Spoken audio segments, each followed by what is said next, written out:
Em nome do Pai, do Filho e do Espírito Santo. Amém. Louvado seja nosso Senhor Jesus Cristo, para sempre seja louvado. O Espírito do Senhor repousa sobre mim e enviou-me anunciar aos pobres o Evangelho. Abra sua palavra, Marcos 6, 34 a 44.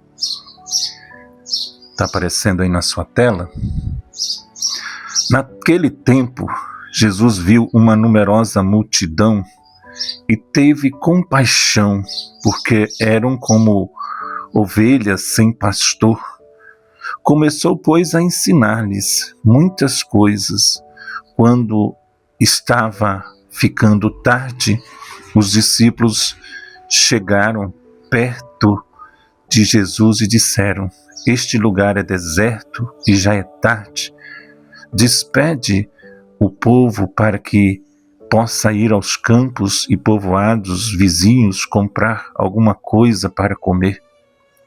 Mas Jesus respondeu: "Dá-lhes vós mesmo de comer." Os discípulos perguntaram: Queres que gastemos 200 denários para comprar pão e dar-lhes de comer?" Jesus perguntou: "Quantos pães tendes?" E de ver. E eles foram e responderam: 5 pães e 2 peixes. Então Jesus mandou que todos se sentassem na grama verde, foram formando grupos, e todos se sentaram, formando grupos de 100 e de 50 pessoas. Depois Jesus pegou os 5 pães e os 2 peixes, ergueu os olhos ao céu, anunciou a bênção, partiu os pães e, dando aos discípulos para que os distribuísse, dividiu entre todos também os peixes. Todos comeram, ficaram saciados e recolheram 12 cestos cheios de pedaços de pão e também dos peixes. O número dos que comeram os pães eram 5.000 homens. Palavra da salvação. Glória a vós, Senhor. Irmãos e irmãs, o milagre da multiplicação dos pães é um dos eventos mais conhecidos do Evangelho, né? Onde Jesus, com poucos pães, 5, poucos peixes, 2, alimenta uma grande multidão, cerca de 5.000 homens, sem contar as mulheres, sem contar as crianças.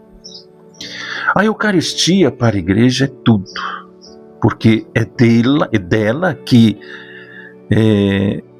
partem todas as ações de que necessário.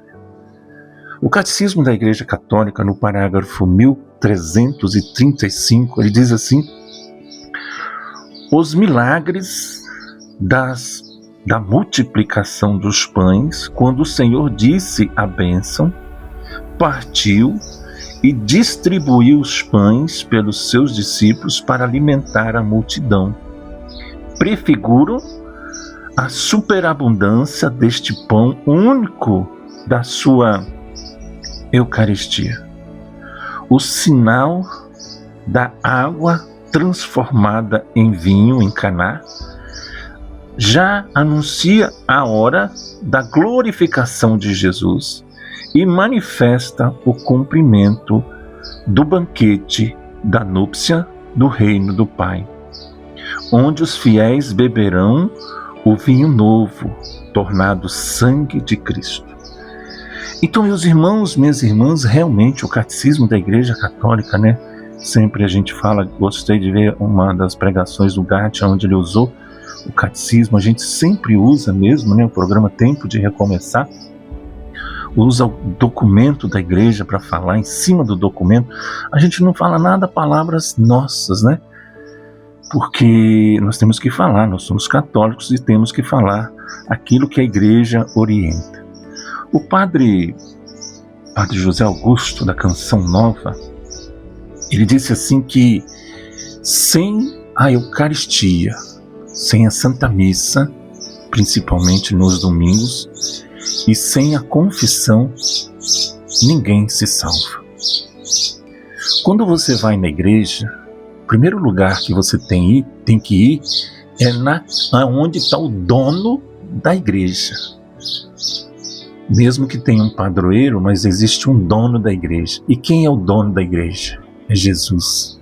Chegue 20 minutos, 15 minutos mais cedo, vai lá e cumprimenta o dono da igreja. Às vezes as pessoas vão e não vão nem no Santíssimo. Então você chegando numa igreja, vai lá cumprimentar o dono da igreja, que é Jesus Cristo. Saindo, despede do dono, vai e volta novamente para lá. Então, por meio da Eucaristia, nós somos curados e enviados como que somos curados? Mateus 8,8 diz assim: Senhor, eu não sou digno que entres em minha casa. Na minha casa é na minha vida, né? No meu coração. Dize uma só palavra e meu servo será curado. Essas foram as palavras que aquele Senhor disse para Jesus curar aquele servo, né? Eu não sou digno. E quem é digno de receber Jesus? Então nós falamos isso toda missa, toda antes de receber a Eucaristia. Senhor, eu não sou digno que entreis em minha morada, mas dizer uma só palavra sereis salvo. Então, por meio da Eucaristia nós somos curados. A Santa Missa, irmãos e irmãs, é também conhecida como o santo sacrifício do corpo do Senhor. No Catecismo, diz no parágrafo 1393, a comunhão afasta-nos do pecado, o corpo de Cristo que recebemos na comunhão é entregue por nós e o sangue que nós bebemos é derramado pela multidão para a remissão dos pecados. É por isso que a Eucaristia não pode unir-se a Cristo sem nos purificar, ao mesmo tempo dos pecados cometidos e nos preservar dos pecados futuros. Tipo assim, uma boa confissão, se possível, mensal. A importância do perdão na cura interior, né? A Eucaristia é alimento, remédio, fonte de cura, perdão dos pecados veniais, mas não pode apagar os pecados mortais. Aí já entra o outro sacramento, que é o sacramento da confissão, da reconciliação. Aquele que comete pecado grave precisa do sacramento da confissão. Vamos aproveitar esta bênção. Se você, meu irmão, você, minha irmã, tem muito tempo, encontra-se longe de Deus, percebe-se que muitas doenças físicas e espirituais, volte para Ele, busque fazer uma boa confissão, e se você estiver enfermo, até mesmo a unção dos enfermos, né? Como diz o Catecismo, né, no parágrafo 1393, a comunhão afasta-nos do pecado. O corpo de Cristo que recebemos na comunhão é entregue por nós, e o sangue que nós bebemos é derramado pela multidão para a remissão do pecado. É por isso que a Eucaristia não pode unir-se a Cristo sem nos purificar, sem fazer uma confissão. Ao mesmo tempo, os pecados cometidos e nos preservará dos pecados futuros. Sempre que recebemos, anunciamos a morte do Senhor. Continua o Catecismo, né? Se nós anunciarmos a morte do Senhor, anunciamos a remissão dos pecados. Se cada vez que eu sei que o seu sangue é derramado para a remissão dos pecados, eu devo recebê-lo sempre, para que sempre Ele perdoe os meus pecados, e que eu peço sempre, devo ter sempre o remédio. Então, a Eucaristia é um remédio para o doente. A Eucaristia é um remédio para o pecador. Então, meus irmãos, minhas irmãs, se você há muito tempo não confessa, não recebe a Eucaristia, faça isso. Receba Jesus hoje mesmo, vai e procure um padre o mais rápido possível. Amém? Que Deus abençoe a sua vida, que Deus derrame bênçãos sobre você e sobre toda a sua família. Em nome do Pai, do Filho e do Espírito Santo. Amém.